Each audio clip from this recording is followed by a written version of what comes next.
Success അക്കാഡമിയുടെ daily current affair ഷോർട്സിലേക്ക് എല്ലാവർക്കും സ്വാഗതം.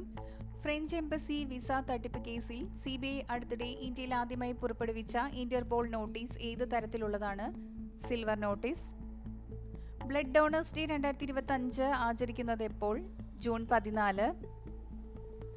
RBIയുടെ പുതുക്കിയ KYC മാനദണ്ഡങ്ങൾ അനുസരിച്ച് ഏത് രേഖയാണ് വിലാസ തെളിവായി സ്വീകരിക്കാതെ തിരിച്ചറിയൽ രേഖയായി മാത്രം സ്വീകരിക്കുന്നത്? Pan card.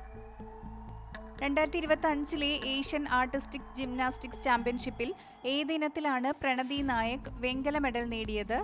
വോൾട്ട്.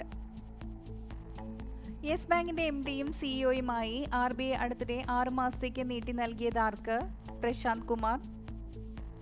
അന്റാർട്ടിക്കയിൽ കടൽമഞ്ഞുരുകുന്നത് മൂലം പോപ്പുലേഷനിൽ കുറവുണ്ടായതായി അടുത്തിടെ റിപ്പോർട്ട് ചെയ്യപ്പെട്ട ജീവിവർഗം? Emperor penguin.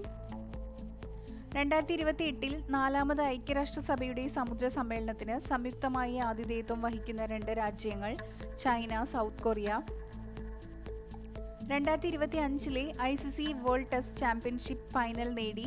ICC സീനിയർ പുരുഷ കിരീടത്തിനായുള്ള 27 വർഷത്തെ കാത്തിരിപ്പിന് വിരാമമിട്ട രാജ്യം ഏത്?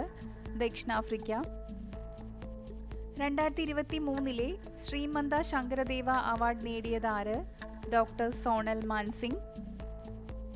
2025 FIDE World Rapid team championship നേടിയ MGD1 ടീമിന്റെ ക്യാപ്റ്റൻ ആര്? ശ്രീനാഥ് നാരായണൻ. കൂടുതൽ വീഡിയോസിനായി ചാനൽ സബ്സ്ക്രൈബ് ചെയ്യുക.